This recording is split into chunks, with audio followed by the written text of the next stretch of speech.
Okay. Wow. I don't really know what more to say, but um, yeah, there's the guts. The old body is here. So there's the old frame. Tops off.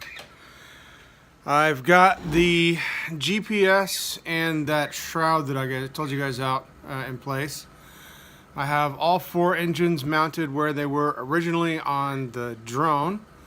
So it should be just a simple case of cleaning up these solder points, mounting this back in the body, and then sitting there with that brand spanking new soldering iron and reattaching the motors.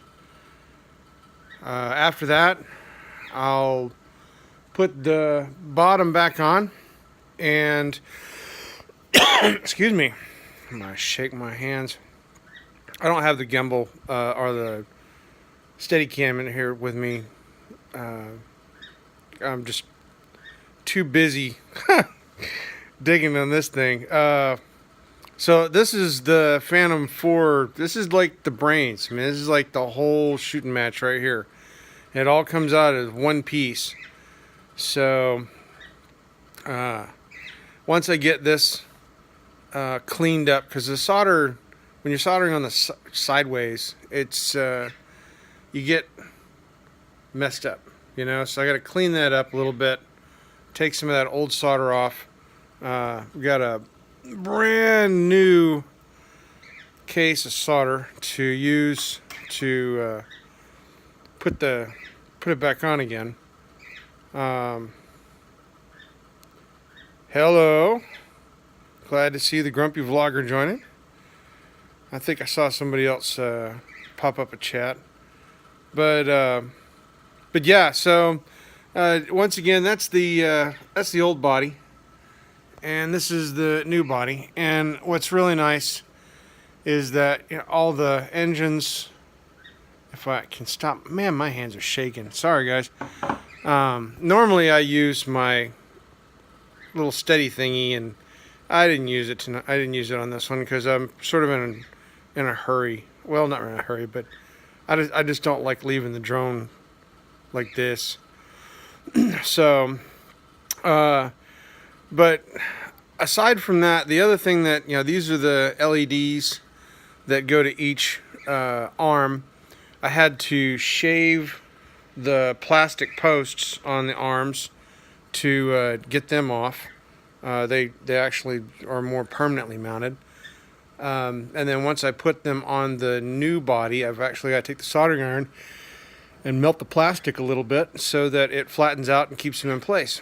But yeah, the motors, surprisingly enough, the motors just pop off. There's no screw holding those things on. It's just a snap.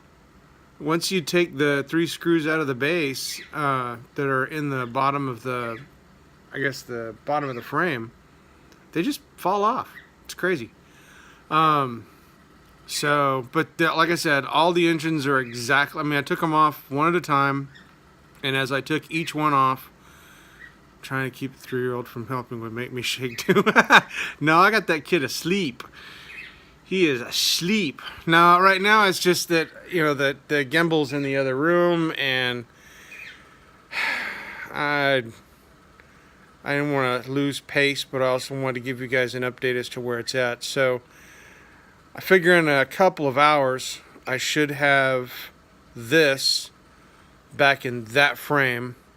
And then a few more hours after that, I should have all those wires reattached to this body. And then I'll be able to go and put the bottom on. And I may just go ahead and attach that gimbal cover so that I can get access to that one card that lets me sync it to the remote. That way then I can see whether or not I can check the data signals that I'm getting back from the drone to tell me if any of this work failed, and also to be able to put the idle to motors, see whether or not they all respond. So, but anyway, let's see. So that's where I'm at. Just having fun with my goofy glasses and trying to put this thing back together again. Ken just sent me a text wanting to know the status, so I'm gonna give him a ring and let him see where we're at.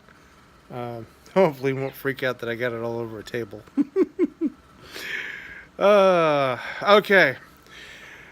Well, I will probably do one more update this evening after all is said and done. Let you guys see it all reassembled in its brand new body, and I'll try to get the bottom or the lower piece on so that it's all in one piece, and you guys can see the Phantom back in its pristine shape.